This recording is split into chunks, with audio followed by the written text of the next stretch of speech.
What is going on, guys? In today's video I will show you the best TEMPEST FLURRY Mercenary build in Path of Exile 2. If you're looking for this build on the website, then click my link in this video's description or the pinned comment. So this is an endgame build that utilizes the power of the attribute stacking to increase its performance. Our main goal is to stack as much strength, dexterity and intelligence as possible, to then scale it with our unique items such as the Pillar of the God and the Hand of Wisdom and the Action. One of the best things about our setup is that all it needs to function at the start is the Pillar of the Caged God, which is pretty affordable on a budget, but then later on we can scale it incredibly high with each unique item and massive power upgrades and much more. Our main playstyle will revolve around using the TEMPEST FLURRY in the combination with the Charged Staff that can hit multiple times and create lightning shockwaves. If you want to zoom through the maps insanely fast while destroying anything and everyone that crosses your path, then this is the one for you.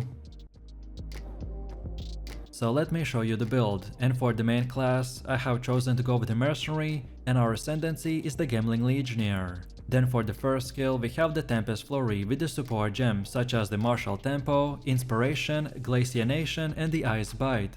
Then second we get the Charged Staff with the Primal Armament, Lightning Infusion, Overcharge and the Concentrated Effect. Then next we got the Tempest Belt with the Concentrated Effect, Overabundance, Elemental Focus and the Close Combat.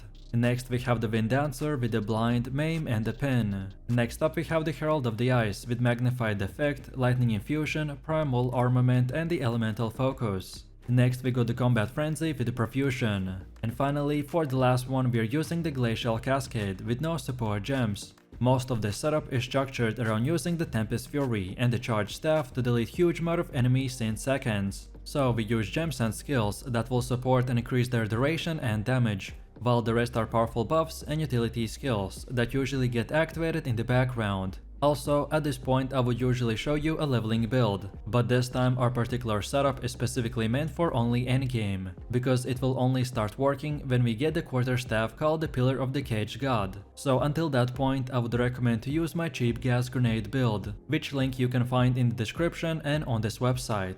Next up we have our passive tree, and if you are interested in a full in-depth guide on how it works, then check out my beginner guide. So let's take a look at our setup, and we want to start at this armor and evasion node. Then go like this while also grabbing the battle hardened and the relentless. Then from here keep on moving while also on our way getting these two, and also the beef. Then afterwards we go like this, and then here at the end we want to go up top and get this blood magic.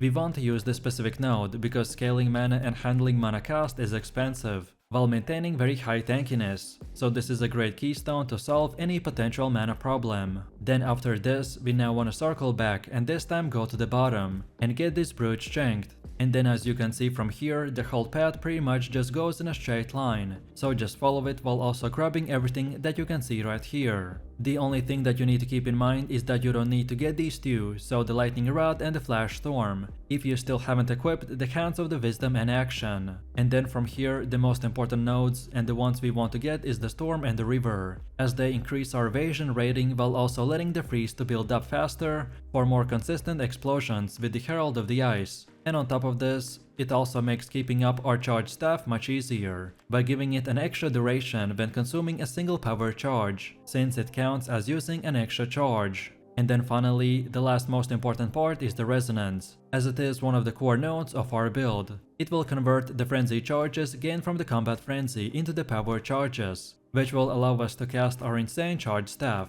Then also, as far as attributes go, you just simply want to fulfill your attribute requirements for gear and skill gems, and then after that spend the rest of your leftover attributes into more strength, because of the Pillar of the Caged God, which will give us increased weapon damage for every 5 strength. So if you want to do insane amount of damage, then we want to stack it as much as possible. And then finally we also got Jewels, which are very important for this build, and the top 4 best options to go for is the gain rage on every hit, then recover life on kill, then increased freeze buildup and finally increased evasion. And then now let's go all the way to the middle again, and for Ascendancy build this is what we have. So at the beginning you want to get the adaptive capability, then second get the enhanced effectiveness. Because of how many attributes we will stack, this node will grant us a massive amount of life early on. With about 500 strength, this node will result in more than 1000 extra life. Then for the third one we want to get the integrated efficiency. And then finally for the last one we get the gem studded,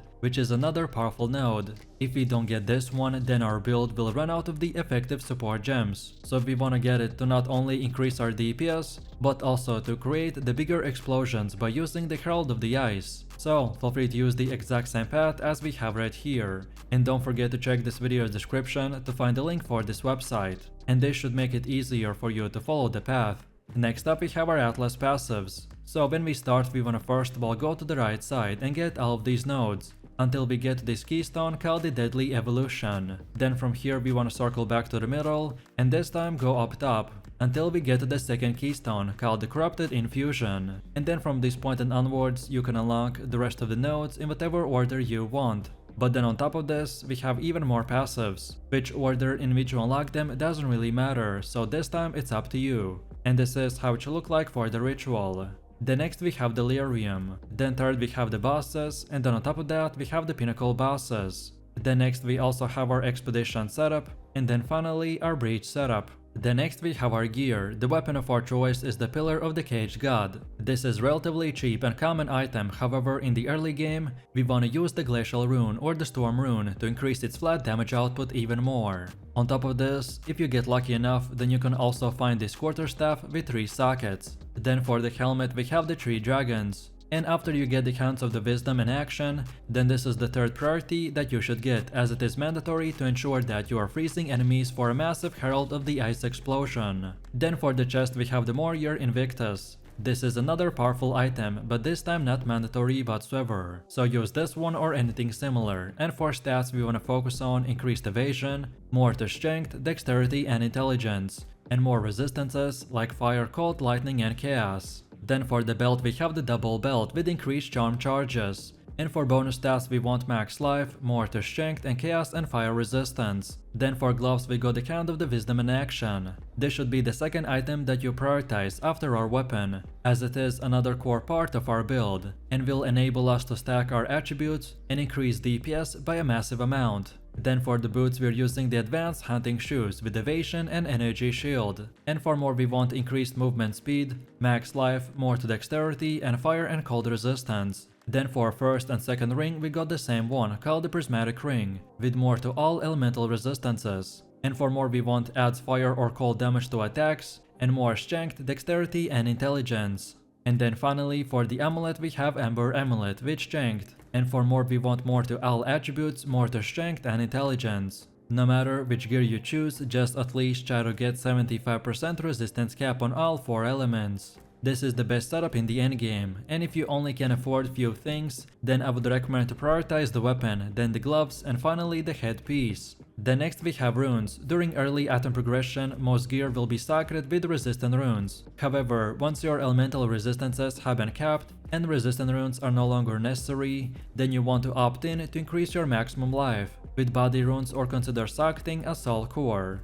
And as far as getting this gear goes, by far the best way to get better gear in the campaign is to check the vendor in the town each time you level up, as vendors can change their offerings based on your level, so this is the best way to find upgrades. And then after level 68, you just want to keep continuing repeating your maps until tier 16. And again, for more in-depth tutorial, check out my gearing guide video. Then on top of this, we need to quickly look into the charms. Charms are incredibly useful, as by having the right one equipped at the right time can save you from dying. If you are struggling with certain bosses, then look into what damage type they are using, and then use that specific charm to increase your resistance. For me personally, I like to use the Taving charm for when I become frozen. Then second, get the Stone charm for stuns. And then finally, for the last one, get the Amethyst charm for chaos damage. But as I said, which one you choose will entirely depend on the enemies that you are fighting. So feel free to experiment and mix and match.